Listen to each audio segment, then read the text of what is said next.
धन धन सतगुरु तेरा ही आसरा। सतगुरु प्रत्येक क्षण अपने शिष्य की संभाल करता है। एक बार की बात है, जब डेरा सच्चा सौदा धाम पंजाब मलोट में बन रहा था, तो उसके बनाने की सेवा जोरों पर चल रही थी। उस समय मैं गांव कबरवाले में रहता था। जब भी बेपरवाह मस्ताना जी महाराज दरबार मलोट में आते, तो मैं अपना अधिक से अधिक समय मलोट दरबार में ही गुजारता था। जब भी बेपरवाह मस्ताना जी महाराज दरबार मलोट में आते, तो मैं अपना अधिक से अधिक समय मलोट दरबार में ही गुजारता था। एक दिन मैं अपने साइकिल पर सेवा करने के लिए मलोट दरबार में जा रहा था। जब मैं मलोट के रेलवे फाटक पर पहुंचा, तो फाटक बंद था। गाड़ी आ रही थी। मैंने अपनी साइकिल फाटक के पीछे ही खड़ा कर दिया। स्वयं पैदल ही रेलवे लाइन पार करके दरबार में पहुंच गया। सेवा करनी आरंभ कर दी। मुझे दरबार में सेवा करते करते 4 दिन बीत गए। मुझे इस बात का ध्यान न रहा कि मैं अपना साइकिल फाटक पर खड़ा करके आया हूँ। चौथे दिन शहंशाह वालिदो जहान जी ने मुझे बुलाया और वचन फरमाया, अपने साइकिल का ध्यान करो, हम तुम्हारे नौकर तो नहीं लगे। बेपरवाह जी के डांटने पर मुझे होश आई कि ओह, मेरी साइकिल तो फाटक पर ही खड़ी है। क्या मालूम कि उसे कोई उठाकर ही ले जाए। मैं अपनी गलती का पश्चाताप भी कर रहा था। बेपरवाह जी से क्षमा भी मांग रहा था। मैं तुरंत बड़ी तेज रफ्तार से फाटक पर पहुंचा।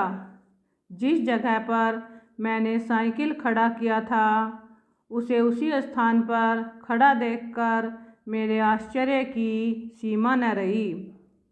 मैं मन ही मन में पश्चाताप कर रहा था कि मेरी गलती के कारण बेपरवाह जी को मेरे साइकिल की निगरानी करनी पड़ी। मैं अपने सतगुरु का धन्यवाद करते हुए साइकिल दरबार में ले आया। फिर मैं अपनी सेवा पर लग गया। सेवा करते समय मेरे मन में विचार आया कि पूजनीय शहंशाह जी कई सेवादारों को अपने कर कमलों द्वारा प्रसाद देते रहते हैं, लेकिन क्या कभी मुझे भी शहंशाह जी अपने कर कमलों द्वारा प्रसाद देंगे। सतगुरु तो अंतर्यामी होते हैं। उसी दिन बेपरवाह जी ने हुक्म फरमाया, जाओ अपने घर का काम करो, फिर आ जाना। फिर अंतर्यामी दाता जी ने मुझे पास बुलाकर आम का प्रसाद दिया। सतगुरु जी की इलाही रहमत का वह प्रसाद मैंने पूरा ही अपने मुंह में डाल लिया। मुझे पता नहीं कि वह कैसे खुर खुर कर अंदर चला गया। ये तो मालिक ही जानता है। उस प्रसाद ने मेरे अंदर ऐसी ताकत, बेअंत खुशी दी जिसका ये जीवा वर्णन नहीं कर सकती। सारा ध्यान मालिक के चरणों में लग गया। मस्ती चढ़ गई। उस मस्ती में अपने साइकिल पर सवार होकर मैं अपने गांव की ओर चल पड़ा। गाड़ी के फाटक को पार करता हुआ मैं अभी करीब 1 किलोमीटर ही गया था कि पीछे से मिलिट्री वाली गाड़ी आई, मेरे ऊपर से निकल गई। मुझे पता नहीं कि मेरे सतगुरु ने मुझे कैसे उठाकर सड़क के किनारे फेंक दिया। बेपरवाह मस्ताना जी की दया मेहर से मुझे कोई भी चोट नहीं लगी, परंतु मेरे साइकिल को गाड़ी ने टुकड़े टुकड़े कर दिया। मैं खड़ा होकर साइकिल के टुकड़े इकट्ठे करने लगा। इतने में मिलिट्री वाले गाड़ी रोककर मेरे पास आ गए और कहने लगे कि तू मरा नहीं, साइकिल के टुकड़े इकट्ठे कर रहा है। फिर पूछने लगे, तू कहाँ से आ रहा है?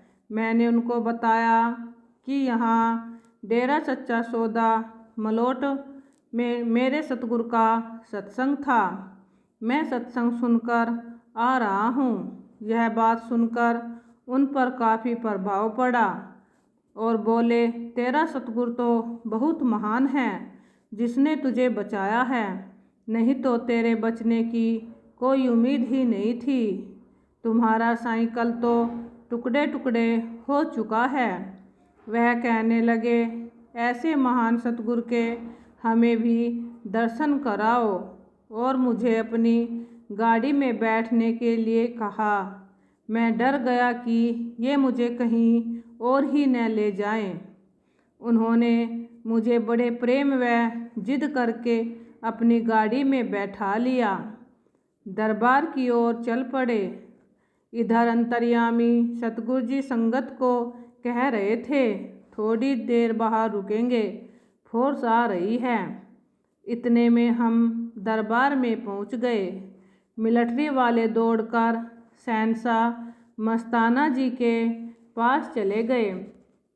हाथ जोड़कर क्षमा मांगी।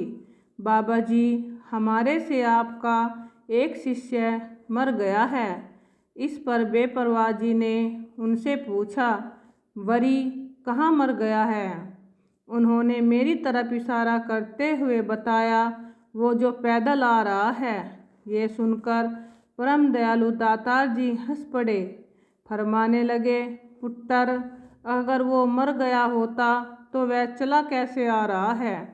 तो आगे से वह कहने लगे, बाबा जी, हमारी गाड़ी ने तो मारने में कोई कमी नहीं छोड़ी, इसे तो आप जी की रहमत ने ही बचाया है।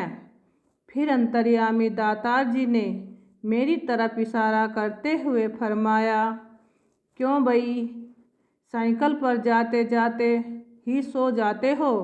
हम तुम्हारे बाप के नौकर हैं, तुम्हारी रक्षा करें, साइकिल के ऊपर न सोया करो, आगे से ऐसा नहीं करना। कुल मालिक शहंशाह जी ने उन मिलिट्री वालों को प्रसाद दिया। वे आज्ञा लेकर चले गए। इस प्रकार शहंशाह जी ने मेरी संभाल की। धन धन सतगुरु तेरा ही आसरा।